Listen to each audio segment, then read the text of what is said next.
हरि ओम श्री कृष्णाय वासुदेवाय हरे परमात्मने प्रणतः क्लेशनाशाय गोविंदाय नमो नमः। દિવાળીની રજાઓના લાંબા વિરામ બાદ નવેસરથી ત્રીજા અધ્યાયથી શ્રીમદ્ ભગવદ્ ગીતાનો પ્રારંભ થવા જઈ રહ્યો છે. તો શ્રોતાઓ શ્રી કૃષ્ણ ભગવાનનું ધ્યાન ધરી અને આને શ્રવણ કરશો.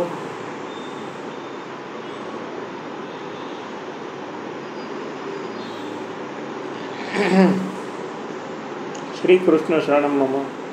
કર્મયોગ અધ્યાય ત્રીજો. અર્જુન ઉવાચ જ્ઞાયસી ચેત કર્મણસ્તે મતા બુદ્ધિર્જનાર્દન તત્તિન કર્મણી ઘોરેમાં નિયોજ્યસી કેશવ. અર્જુન બોલ્યા, હે જનાર્દન, કર્મ કરતા જ્ઞાનને તમે જો વધારે ચડિયાતું માનો છો તો હે કેશવ, તમે મને ઘોર કર્મમાં કેમ જોડો છો? તમારા આવા દ્રેયર્થી વાક્યોથી મારી બુદ્ધિ મૂંઝવણમાં નાખતા હો તેવું લાગે છે. તો મારે માટે કલ્યાણકારી હોય એવી એક જ વાત તમે મને નિશ્ચયપૂર્વક કહો. શ્રી ભગવાનનું વાચ. શ્રી ભગવાન બોલ્યા, હે નિષ્પાપ, આ લોકમાં જ્ઞાનયોગ વડે જ્ઞાનીઓની તથા કર્મયોગ વડે યોગીઓની એમ બે પ્રકારની નિષ્ઠા પૂર્વે મેં તને કહી છે. મનુષ્ય કર્મ ન કરવાથી કર્મોથી મુક્ત થવા રૂપ મારા નિષ્કર્મ્ય કર્મ્ય ભાવને પામતો નથી. નિષ્કર્મ્ય ભાવ એટલે હું કંઈ કરતો નથી એવો ભાવ, બરાબર. તેમજ કેવળ કર્મોના ત્યાગથી સિદ્ધિને પ્રાપ્ત થતો નથી. ઘરબાર છોડીને બેસી જવું, કંઈ કર્મ ન કરવું, એમાંથી સિદ્ધિ કંઈ પ્રાપ્ત થતી નથી, બરાબર. કેમ કે કોઈ પણ મનુષ્ય એક ક્ષણ માત્ર પણ કર્મ કર્યા વગર રહી શકતો નથી. તેથી પ્રકૃતિના ગુણોથી પ્રેરાઈને પણ સર્વેને પરવશપણે કર્મો તો કરવા જ પડે છે. જે મૂઢાત્મા કર્મેન્દ્રિયોને વશ રાખે છે પણ મનથી ઇન્દ્રિયોના વિષયોનું મન વડે ચિંતન કહેતો રહે છે, તે પોતાની જાતને છેતરે છે અને ઢોંગી કહેવાય છે. મારે નથી જોઈતું, મારે નથી જોઈતું, નથી જોઈતું, એ ગામ આખામાં વાતું કર્યા રાખે, પણ મનથી વિચાર કર્યા રાખે કે મારે જોઈ છીએ એટલે એ પાપ કર્યું જ કહેવાય, બરાબર. આવું ભગવાનનું કહેવાનું થાય છે. પરંતુ હે અર્જુન, જે મનુષ્ય પોતાની ઇન્દ્રિયોને મનથી અંકુશમાં રાખી અનાસક્ત ભાવે જે કર્મેન્દ્રિયોથી કર્મયોગનું આચરણ કરે છે એ શ્રેષ્ઠ છે. તું શાસ્ત્ર વિધિથી નિયત કરેલા સ્વધર્મરૂપ કર્મને કર, કેમ કે કર્મ ન કરવા છતાં કરતાં તે કરવું શ્રેષ્ઠ છે, અને કર્મ નહીં કરવાથી તો તારો શરીરનો નિર્વાહ પણ સિદ્ધ થશે નહીં. હે કોંતેય, શરીર નિર્વાહ એટલે બધું મૂકીને ભગવાનના મંદિરે બેસી જાવ, ભગવાન રોટલા આપશે એવી રીતે ના હોય. છેવટે ભીખ માંગવાનું કર્મ એ કરવું પડે, કોઈને હાથ લાંબો કરવોય પડે, કાં મહેનત કરવી પડે. એને એક પ્રકારનું કર્મ કહેવાય, બરાબર. ભિખારી કરે છે એ કર્મ છે, મહેનતું કરે છે એ કર્મ છે, પંડિત કરે છે એ કર્મ છે, બધા કરે છે એક પ્રકારનું કર્મ જ છે, બરાબર. પણ કંઈ ન કરવું અને મૂઢ થઈને બેસી રહેવું એને અકર્મી કહેવાય છે. એને ભગવાન ક્યારેય સહાય કરતા નથી. તું શાસ્ત્ર, હે કોંતે, યજ્ઞ માટે કરેલા કર્મો સિવાયના બીજા કર્મો મનુષ્યને કર્મ વડે બંધન પામે છે. તે ફલાશક્તિ ત્યજીને તું પરમેશ્વરના નિમિત્ત યજ્ઞ માટે જ સારી રીતે કર્મનું આચરણ કર. સૃષ્ટિના આરંભમાં યજ્ઞ સહિત પ્રજાઓને ઉત્પન્ન કરીને બ્રહ્માએ કહ્યું કે આ યજ્ઞથી તમે વૃદ્ધિ પાઓ, આ યજ્ઞ તમારી ઈચ્છિત કામનાઓને પૂર્ણ કરનાર થાવ. યજ્ઞ વડે તમે દેવોને સંતુષ્ટ કરો અને પછી તે દેવો તમને સંતુષ્ટ કરશે. આમ એકબીજાને સંતુષ્ટ કરતાં તમે પરમ કલ્યાણને પામશો. એટલે ભગવાને જે આપણને નિયમ કીધા છે ને એને યજ્ઞ કહેવાય. આપણને ઉત્પન્ન કરીને આપણને ભગવાનના બ્રહ્માજીએ યજ્ઞરૂપી કર્મ આપ્યા છે. કર્મ યજ્ઞ છે. જે ભગવાને કીધા છે એ કર્મ કરવાના છે, અને એ આપણે એ ભગવાનને અર્પણ કરવાના છે. ભગવાન આપણને ધર્મ, અર્થ અને કામ, મોક્ષ આ ચાર સિદ્ધિની પ્રાપ્તિ કરાવશે. એનું કામ છે. આપણે આપણું કામ કરવાનું છે. થાય તો જેટલું થાય એટલું. યજ્ઞ વડે સંતુષ્ટ થયેલા દેવો તમને ઈચ્છિત ભોગો આપશે. આ ગીતામાં લખેલું છે કે યજ્ઞ વડે સંતુષ્ટ થયેલા દેવો તમને ઈચ્છિત ભોગો આપશે. અધ્યાય 3 અને શ્લોક 12. યજ્ઞ વડે સંતુષ્ટ થયેલા દેવો તમને ઈચ્છિત ભોગો આપશે, પણ તેમણે આપેલા ભોગો તેમને સમર્પ્યા વગર જ પોતે જ ભોગવે છે તે નિશ્ચય ચોર છે. એટલે લાખ કમાણા 10,000 રૂપિયા કાઢી નાખવાનો ભગવાન માટે થઈ, એમણે આપેલો છે. આ મોરારી બાપુને બધા આમથા નથી કહેતા પૈસા કાઢવાનું સાઈડમાં રાખવાનું. એ તમે કાઢો એટલે તમારે વૃદ્ધિ થતી છે.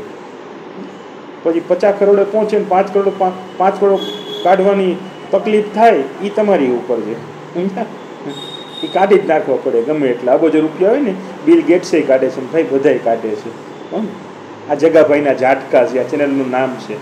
જે છે ને ચોખ્ખું મોઢે કહીશું આપણે ભગવાનની ભક્તિ કરી સમજ્યા. એટલે ભગવાનને ભગવાનની રીતે માનો. ભગવાન જે કરે છે ને એ કરો. કોઈ પણ એક શ્લોકને મગજમાં ઉતારી લ્યો તો જીવન સિદ્ધ થઈ જશે. હવે આગળ વધીએ. યજ્ઞ કરતાં તેમાંથી વધેલું જમનારા સત્પુરુષો સર્વ પાપોથી મુક્ત થઈ જાય છે. ત્યારે જે પાપીઓ પોતાના શરીર પોષણની ખાતર જ રાંધે છે તેઓ તો પાપને જ ખાય છે. સંપૂર્ણ પ્રાણીઓ અન્નથી ઉત્પન્ન થાય છે, વરસાદથી અન્ન ઉત્પન્ન થાય છે, વરસાદ યજ્ઞથી થાય છે અને યજ્ઞ કર્મોથી ઉત્પન્ન થનારો છે. કર્મ વેદથી ઉત્પન્ન થયેલા છે, વેદ પરમાત્માથી ઉપજેલા છે. આમ સર્વગ્રાહી રીતે જોતા સર્વવ્યાપક પરમાત્મા સદાય જ યજ્ઞમાં રહેલા છે. હે પાર્થ, આમ આ લોકમાં પ્રવર્તેલા ચક્રને જે અનુસરતો નથી તે પાપી જીવનવાળો તથા ઇન્દ્રિય લંપટ હોય વ્યર્થ જીવે છે. પરંતુ જે મનુષ્ય આત્મામાં જ પ્રીતિવાળો, આત્મામાં જ તૃપ્ત થયેલો તથા આત્મામાં જ સંતોષ પામેલો હોય છે તેને કોઈ પણ કર્તવ્ય હોતું નથી, માત્ર આત્મામાં સંતોષ પામેલો. તેને આ સંસારમાં કરેલા કે નહીં કરેલા કર્મોથી કોઈ પ્રયોજન હોતું નથી. તેમજ સર્વ પ્રાણીઓમાં પણ તેનો કોઈ સ્વાર્થનો સંબંધ નથી.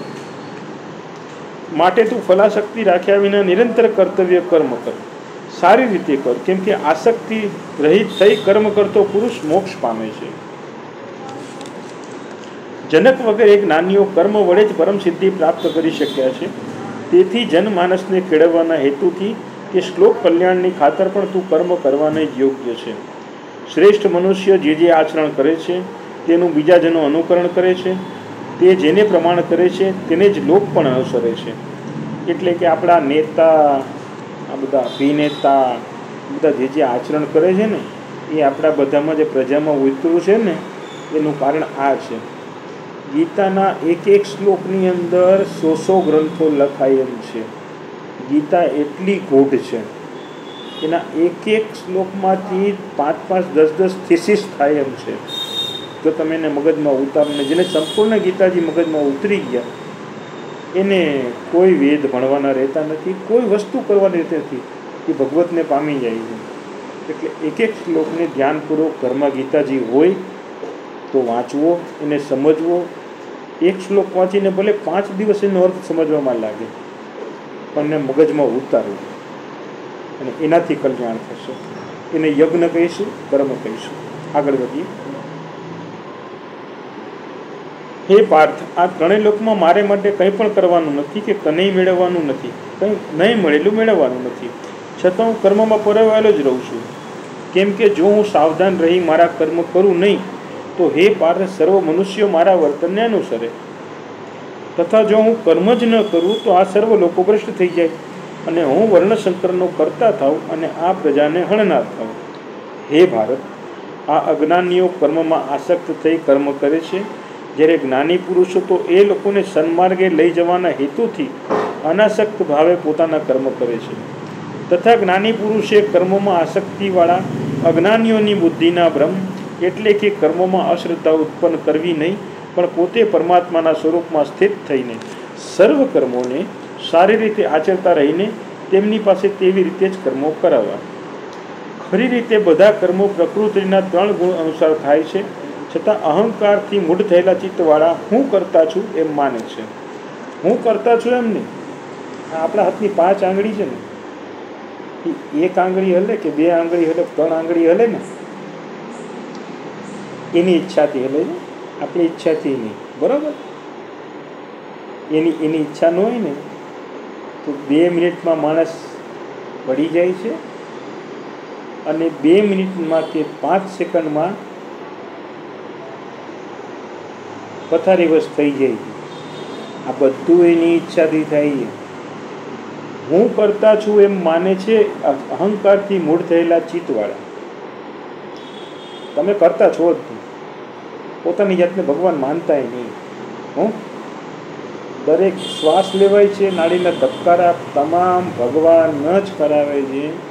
સુખ આવે છે, દુઃખ આવે છે, ઘરે લેણિયાત આવે છે, વસ્તુ વહી જાય છે, ધંધામાં લોસ જાય છે, કંઈ પણ થાય છે, બધું ભગવાન કરાવે છે અને તમારા સારા માટે. હે મહાબાહો, ગુણ વિભાગ અને કર્મ વિભાગના તત્વને જાણનાર તો ગુણો ગુણોમાં વર્તે છે એમ માનીને આસક્ત થતા નથી. પ્રકૃતિના ગુણો વડે મોહ પામેલા મનુષ્યો ગુણ તથા કર્મમાં આસક્ત થાય છે. પણ પૂર્ણ જ્ઞાન સાચી વસ્તુ નહીં જાણનારા તે અજ્ઞાનીઓને ચલિત ના કરે. માટે આત્મનિષ્ઠ ચિત્ત વડે બધા કર્મો મારામાં અર્પણ કરી ફલાશા રહિત, મમતા છોડી તથા શોક રહિત થઈ તો યુદ્ધ કર. યુદ્ધ કર.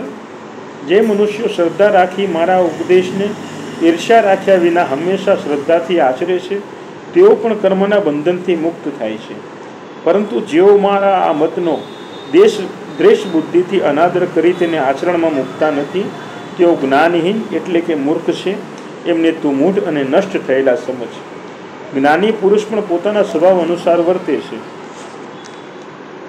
બધા પ્રાણીઓ પોતપોતાના સ્વભાવને અનુસરે છે. ત્યાં અંકુશ શું કરી શકે? પ્રત્યેક ઇન્દ્રિયને તેના વિષયમાં રાગ અને દ્વેષ પહેલેથી રહેલા હોય છે. પરંતુ રાગ અને દ્વેષને મનુષ્ય વશ ન થવું જોઈએ, કારણ કે તે બંને તેના કર્તવ્ય માર્ગમાં વિઘ્ન કરનારા છે. બીજાના ધર્મને આચરવો સહેલો હોય. હવે આ શ્લોક બહુ શાંતિથી સાંભળવાનો. બીજાના ધર્મને આચરવો સહેલો હોય અને પોતાનો ધર્મ વિગુણ હોય, છતાં પોતાનો ધર્મ આચરવો વધારે સારું છે. પોતાના ધર્મમાં રહેતા મૃત્યુ પણ આવે તો પણ તે કલ્યાણકારક છે, પરંતુ બીજાના ધર્મને અનુસરવો એ ભયપ્રદ છે. અર્જુન બોલ્યા, તો પછી હે કૃષ્ણ, મનુષ્ય ઈચ્છતો ન હોવા છતાં જાણે પરાણે જોડાયો ન હોય તેમ કોનાથી પ્રેરાઈને પાપનું આચરણ કરે છે? શ્રી ભગવાન બોલ્યા, રજોગુણથી ઉત્પન્ન થયેલો આ કામ જ ક્રોધ છે. કામ એટલે શું તમને ખ્યાલ આવી ગયો છે? જે ઘણું ખાનારો અને મહાપાપી છે. આ સંસારમાં એને તું વૈરી જાણ. જેમ ધુમાડાથી અગ્નિ, મેલથી આરસી અને ઓરથી ગર્ભ ઢંકાયેલો રહે છે, તેમ આ કામ વડે આ જ્ઞાન ઢંકાયેલું રહે છે. હે અર્જુન, કદી તૃપ્ત થાય નહીં એવો કામરૂપી અગ્નિ નિત્યનો વેરી છે. જ્ઞાનીનું જ્ઞાન એનાથી ઢંકાયેલું રહે છે. કામ એટલે શું? આ સંસારમાં જેટલા યુદ્ધો થયા છે ને એ કામને રૂપ જ થયા છે, સ્ત્રી માટે જ થયા છે. મુગલો શાસકો યુદ્ધ કર્યા છે કે મોટા મોટા રાજાઓ યુદ્ધ કર્યા છે, બરોબર છે. એ બચાવવા માટે થઈને, પોતાના રાષ્ટ્રને, પોતાના દેશને બચાવવા માટે થઈને, બરોબર, એ વસ્તુ આખી અલગ છે. એ યુદ્ધોની વાત નથી થતી. પણ આ કામરૂપી અગ્નિનો યુદ્ધ એટલે કે સ્ત્રીના વચનોથી પ્રેરાઈને જે યુદ્ધ કરવામાં આવે અને સ્ત્રીના વચનો સાંભળી અને માણસ આસક્ત થઈ અને યુદ્ધ કરે, એ યુદ્ધો કામરૂપી અગ્નિથી ઉત્પન્ન થયેલા છે. બરોબર, એવો કામરૂપી અગ્નિ હોવો જોઈએ નહીં. રાષ્ટ્ર માટે કરેલા યુદ્ધો એ અલગ છે, અને કામરૂપી અગ્નિથી, તામસ પ્રકૃતિથી કરેલા યુદ્ધો એ પણ પાછા અલગ છે. બરાબર, એટલે કામ એ મહાપાપી છે, ઘણું ખાવાવાળો છે, એવું સમજવાનું તમારે. આમાં ઇતિહાસ ઘણું કહી શકીએ છીએ, બરાબર, કે કામરૂપી અગ્નિ ક્યાંથી પ્રગટ થાય છે. એ કોઈ ધર્મ નથી. કામરૂપી અગ્નિનો કોઈ શાસ્ત્ર નથી. કામનો કોઈ ધર્મ નથી. એ દરેક ધર્મમાં રહેલો છે, અને દરેક ધર્મમાં રહી અને દરેક ધર્મોને એકાબીજા સાથે લડાવવાનું કામ, યુદ્ધો કરાવવા, એ કામની પ્રકૃતિ છે. જેણે કામને ત્યજ્યો છે એને ક્યારેય કોઈ જાતનો ઈચ્છિત ભોગો રહેતા નથી. સંસારમાં રહી કામ કરવું એ ગૃહસ્થાશ્રમ છે, અને કામરૂપી અગ્નિનું મન વડે સતત ચિંતન કરતા રહેવું અને એમાં આસક્ત ભાવે એમાં ને એમાં રહેવું, એ કામ એ તમારા વિનાશનું કારણ છે એવું આ ગીતાજીમાં ભગવાન શ્રી કૃષ્ણ કહે છે. ગીતાજીના એક એક શ્લોકની અંદર એક એક આખો ગ્રંથ ભરાય, એક એક આખું આખ્યાન થાય, એવી શ્રી કૃષ્ણની વાણીમાંથી ઉદ્ભવેલું આ જ્ઞાન છે. બહુ ધ્યાનથી સમજવું અને નેગેટિવ લેવું નહીં, હંમેશા પોઝિટિવ લેવું.